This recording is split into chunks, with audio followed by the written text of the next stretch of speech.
Wala siyang slide. Pagka malakihan na yung piggery ninyo, gano'n nga. Kasi kaya ako sinasabi dito sa inyo, dahil sa sulat sa akin ni Mang Ruben, ang vision niya is makapagpalaki pa siya ng piggery. Maaaring doon na ho yun, sir. Oo. Ito para dito lang talaga. Gano'n. Oo.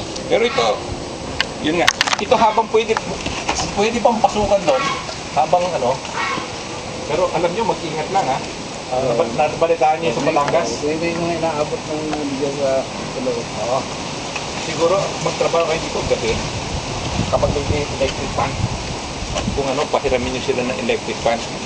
Kung may electric fan, at saka gabi, mas siguro madaling araw. Mainit.